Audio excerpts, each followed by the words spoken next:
In this video series, we're going to talk about 24 different situations on a table that require 24 different shots, and today we're talking about this situation.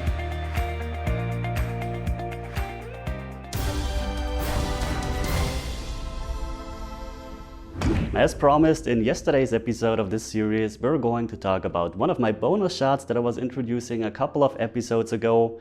Yesterday we were in the following situation. We had a couple of balls on the table, and the problem was that if we're going to make the object ball in the corner pocket, that the cue ball will drop into the side. So we were playing a very interesting safety shot where we were sending the 9 ball, in this case, all around the table, bringing it towards the short rail and the cue ball also. But today we're actually trying to make the 9 ball in the corner pocket. The huge problem is the cue ball is very likely or just can't drop into the side pocket if you're playing it normal. So what we're going to do is we're actually trying to bring the cue ball in the side and let the cue ball jump out of the side pocket again. So a very interesting shot, a very low percentage shot of course, but nevertheless I'm going to show you how you can give yourself the best chances to execute the shot. What we have to do is first we have to hit pretty hard so that the cue ball has enough energy to jump out of the pocket. And what we also have to do is elevate just a tiny bit, because if you remember the first episode of this series, we were talking about the delayed draw shot. The cue ball jumps a bit after making contact and even before if you're elevating and hitting pretty hard. So that way the cue ball jumps not into the pocket, but towards this part of the side pocket, and from here it jumps out again. Of course, very low percentage shot, but if you're in a match, in a friendly match, and this situation comes up, then maybe try it. Of course, in a hill-hill match or a very important match, I wouldn't try it, so that's a bit of a fun shot. But let's see if we can pull it off here. So what you have to do is just elevate a tiny bit, not too much, because then the cue ball jumps off the table over the side pocket. So you want to find the sweet spot between elevating and the speed that you're playing the shot. And what I'm also doing is I'm not aiming the 9 ball perfectly into this part of the pocket. I'm aiming actually just a bit thicker, because imagine the cue ball is jumping. It doesn't hit the usual part on the 9 ball, but a bit more above. This means the 9 ball would go a bit thinner. This means we have to aim the 9 ball a bit to the long rail. Okay, let's see if I can pull it off.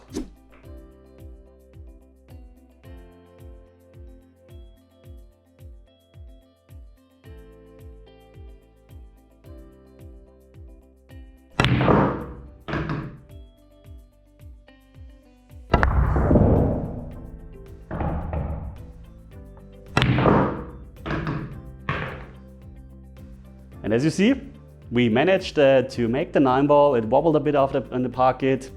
We got very unlucky, to be honest, that we're scratching into this side pocket, but that's just the game. Sometimes this is happening, but as you can see, we were able to get the cue ball out of the side pocket into the other side pocket, which was very unlucky, to be honest, in this case. All right, guys, I hope you have enjoyed today's episode, and now we're talking about another bonus shot. Alright guys, I really struggled if I should really put this in today's video, because obviously you can see the quality of this video is really poor. I uploaded this 5.5 years ago. It was one of my first videos on this channel, and it was called Crazy 10 Ball Break and Run, and you will see why. Here I'm actually having a 1 rail bank, off angle bank, managed to avoid the double kiss with the cue ball and got in line again. Now I have to get from the 4 ball to the 5 ball. But as you can see, the cue ball runs into the 9 ball and ties up with the 7 ball, which poses a big problem. Now I have to get from the 5 to the 6 ball, and as you see, the cue ball goes behind the 8 ball, so I have to kick and make the 6 ball 1 rail in the corner.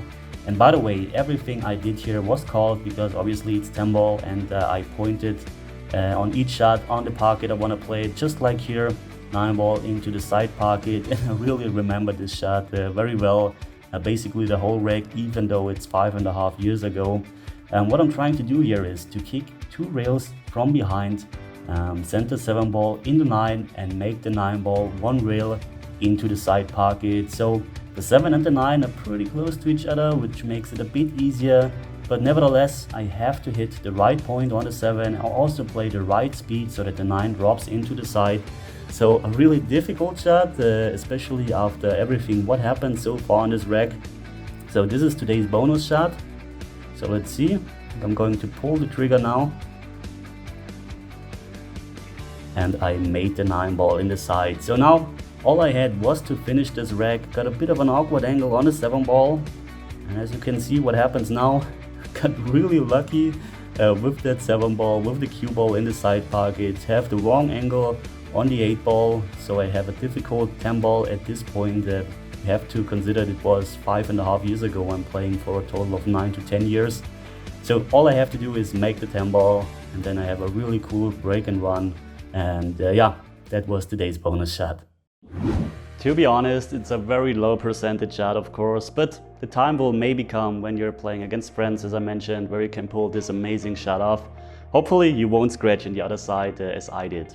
Alright guys, this is the situation for tomorrow, a 9-ball situation again, where we have the problem that we have a bit of an awkward angle to get from the 5 to the 6-ball. So a very interesting situation where we're going to talk about different options again.